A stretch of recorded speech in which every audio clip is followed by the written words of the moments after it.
Angela Trimble, how you doing today? Hey, I'm good, Joey. How are you? Angela, I'm doing good. I'm doing good. I want to know this before we get into anything too serious. Is there anything that you do that goes against the grain of sort of traditional patterns that you maybe enjoy? Go against the grain. I think maybe sometimes a lot of stuff that I do maybe goes against the grain, but I don't know anything in No? particular. For me, it's really anything that involves less people, right? So grocery store in like the middle of the workday, like movie theaters in the afternoon. Anything that I can do to avoid people, like I enjoy that.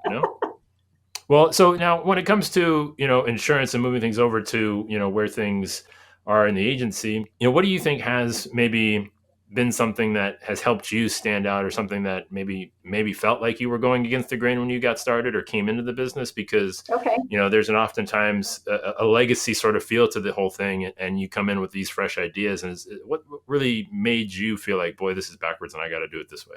I think that we do kind of go against the grain a little bit when it talks about, customer service and automation. I know the whole world is going towards automation and that's a really big deal. And we are too, don't get me wrong. I would say our success, our retention rate success is actually building on the relationship. So we don't buy leads. We all do it by word of mouth and actually asking our people for referrals. So we've been pretty successful in that. It's all old school, pretty much.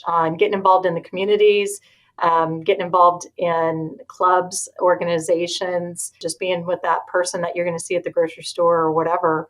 We truly just build that relationship. It's all on relationships for us. Now, how have you balanced the feeling of like, again, because keeping up with the trends in the industry, knowing what works for you, how have you balanced sort of keeping that, like fending it off basically to say, we're good, we know what we do, but, still taking that information in and I guess maybe what seeps through and how you sort of protect sanctity of the way of doing business? It's hard because there's a lot of things that something shiny goes by and you're like, wow, that would work great for us. But then we have to set back and we try to once a month, the management team sets down and says, okay, is this really going to work for us? How does this work for us? Would this benefit us? And so we kind of give it a little bit of a litmus test and say, all right, who, what, when, where, and why, and is this going to be cost effective? And a lot of times you can buy all the different gadgets or technology and everything, and if your staff doesn't use them and that they don't find it worth it, we don't waste our time. Once a month, that's pretty frequent to like actually get together and communicate, especially in an insurance agency. Was there a different like time period where you guys going like once a quarter, like or did has once a month sort of always been the best sort of fit for you guys with that? We tried doing like once a quarter, but then those meetings got so long, kind of that book that I've read before, Death by Mm, Meeting. It's just meeting after meeting. And yeah. so we wanted to just be proactive.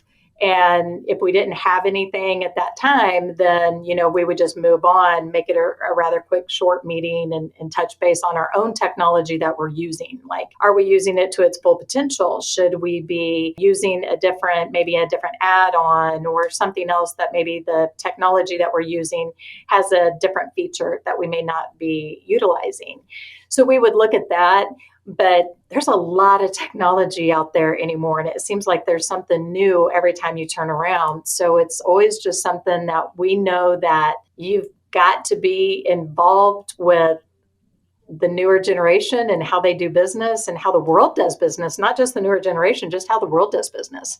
So we always try to keep our eye on that. Bring me inside sort of maybe the last thing that made it through sort of that gauntlet of like trial by fire in one of those meetings. What does something have to do to sort of make it into the agency permanently? So we need to see like the life expectancy of it, right? So if it's something like, oh, this will help you only do one certain part of your business, it takes a lot longer for us to decide that's going to work for us. But, if it's something that, oh, this will affect all the lines of your business because we sell, personal lines, we sell commercial lines, which is common. We do life, but we also do farm. I mean, we're from Kansas. So even though we write in 7 different states, farm's huge for us. And so, how is this going to help our farmers? How is this going to help our industry and where we're at? And so, we make sure that it's something that's going to be long term. We make sure that it's user friendly, not only for us, but our end users. Are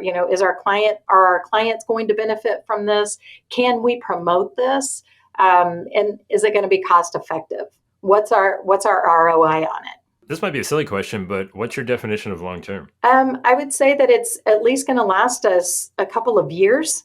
And I know back in the day, I would say a couple of years, that's not very long. But now, as technology keeps on advancing, a couple of years to me would be long term for us. I wanted to go back to the whole conversation about asking for renewals, as it's like one of the simplest and sort of traditional ways that agent. But I feel it's something that gets maybe looked down upon or maybe neglected more so than it probably should, especially with maybe the people coming into the Sure. business. What is the secret to actually doing it well, not making your clients feel obligated when you're having that conversation? I'm sure you've picked up a thing or two Yeah. along the way. Yeah, absolutely. It's kind of the belief we try not to call ourselves insurance agents. We try to be insurance counselors. So we want to say, hey, how can we help you? Let's look at your risk and what you have, and then we'll look at a program that best fits you, not us telling them what they need. We want to talk to them. We want to do an on site visit. We want to look around and see what they have because 9 times out of 10, they're going to forget that they have something that you look at and say, whoa, how do you have that insured? Or do you have that insured? Or how does that work for you? So a lot of times when you're doing an on-site visit and you do that, you find a lot of loopholes that maybe their current agent hasn't seen because they haven't taken the time, to be out there. But when ultimately afterwards, when you look at your insurance plan and you give them coverage, they're like, wow, thank you so much. I really appreciate it. Our other agent didn't do X, or our other agent didn't tell us about this. And that's not always the case. But sometimes when you go in there and you have a plan of action for them, especially like their work comp, and you talk to them about simple things like deductibles or how they need to report or what you will help them with. When you help them at the end, when you're like, I appreciate that you like what we've done for you, but do you think there's anybody else that could use our services? So it's not, hey, will you give me a referral? Hey, do you think, who can I talk to? It's like, hey, who else do you feel could use our services? So we kind of spin it like that. Like we'd like to help anybody else that you may know in our arena that may be looking for the same kind of service that we've given to you. Is it just that one conversation and it's sort of over? Is there any maybe more fancy automations into the mix where after you've closed an account, maybe an email goes out or something like, hey, by the way, so to speak, or is it just kind of left in that moment of like, pure like satisfaction of like you've done your job and sort of hoping, that provides a good environment for a referral? So ultimately, I want my staff to have that relationship, that one-on-one. If you can't ask a person face to face, then it's you're not going to get more of that response. A lot of times if you've helped someone and you ask them, would anybody else benefit from our services, 9 times out of 10 they're not going to be like, yeah, no, I can't think of anybody. A lot of times they'll be like, you know what, absolutely, can I have some of your cards, or I do have a friend or whatever. But in that case, if they're like, nobody I can think of at this time, but if I do, I'll let you know, we do then send out the notifications through via Facebook and or text about leaving us a review. Is there anybody else? Kind of that follow up. And then, as they're our client, we also do other touches. Like we do electronic newsletters that go out. We might do some benefit that we just invite our customers to. Situations like that. I want to go back real quick, kind of keeping with the against the grain theme of, we're going to go out, we're going to do something that maybe somebody else Right. hasn't done.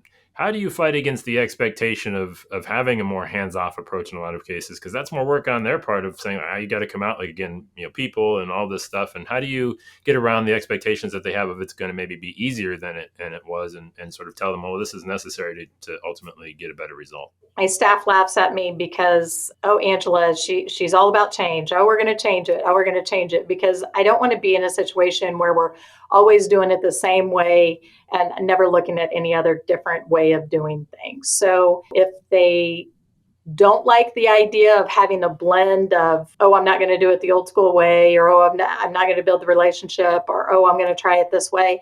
I'm not against somebody trying to find their own way. So maybe that doesn't work for them. Maybe a producer comes up to me and says, this works better for me, and I'm actually, getting clients and doing that. I'm not going to tell them they have to do it my way. I'm just going to encourage them that this is what's worked for us.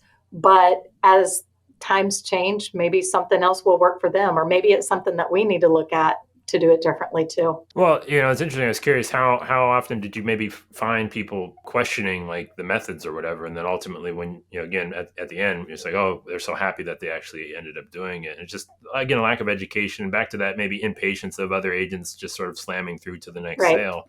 It really doesn't take a whole lot of time to provide that extra layer of Yeah. education, right, and just bring them along for the journey. Yeah, my staff is amazing. So when we have like someone new coming in, you can hear them like giving them tips or tricks or whatever you want to call it, education, saying, hey, if you would try it this way, or that's unfortunate you didn't get that account. Maybe in the future you would do it this way. So it's kind of like, I would say it's an attitude in our agency of how maybe that doesn't work for you now, but you could try it this way. So it's gentle. It's not you have to do it this way, or you didn't succeed because you didn't do it this way, or you should have done it, A, B, and C. So I think staff is, they believe in the process, I guess, and that has worked for them. But we do have some younger generation that they are a lot more driven doing different avenues of referrals too.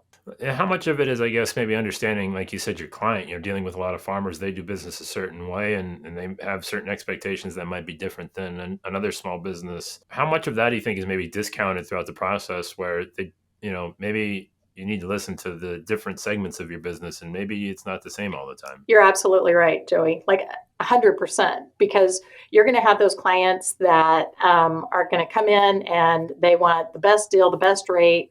I just want to insure my house. I don't ever want to come back into your office again, and I'm done. You also have those farmers that, and by any means, I think that people need to realize that farmers are very, very intelligent, smart businessmen and women. And so they are dealing with futures and they're dealing with stock markets and the world, the economy can put their business, change it on a dime. And so when farmers come in and they want to talk about, what they have and the policies that they have, they want to talk in detail. They want to look over everything they have. They're insuring so many different things. That person in the personal lines that comes in and they just want the best deal or whatever, they're looking for to be in and out. Farmers aren't looking to be in and out. When they come in, they want to sit down, they want to go over their policies.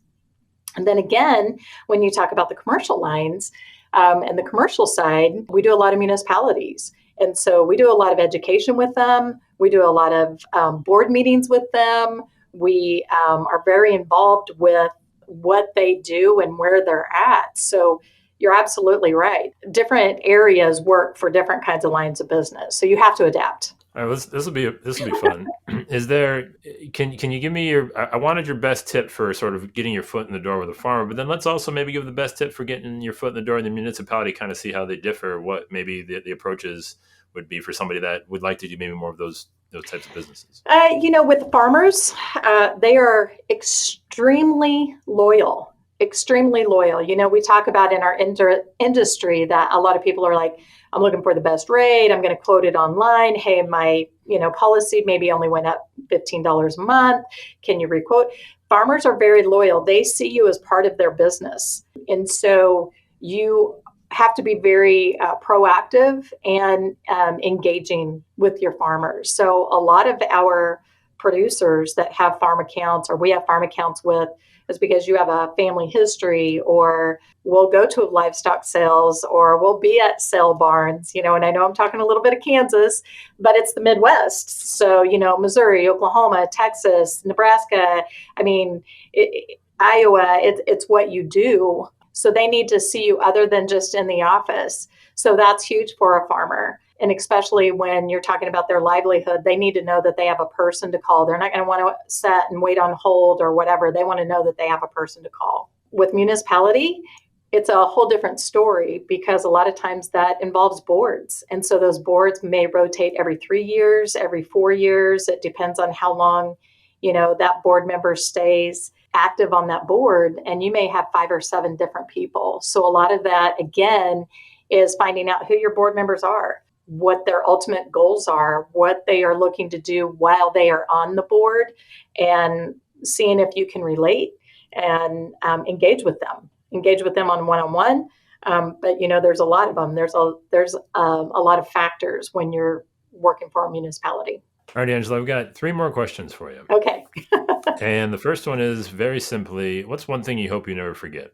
I never want to forget that I used to be on the other side of the table. I think in our industry, we use a lot of terminology like, oh, your BOP or your liability or your deductible or where are your limits. They don't know what that is, and nor should they. They shouldn't have to know what that is. That's our job to educate them. So I always want to tell myself that, remember, that was you. You're supposed to be the specialist in it, and you're supposed to not make them feel insecure or not knowing what those things are. I need to make sure that I'm explaining to them. So I always tell my staff, remember when you first started. Remember when you first started, and to be humble about it.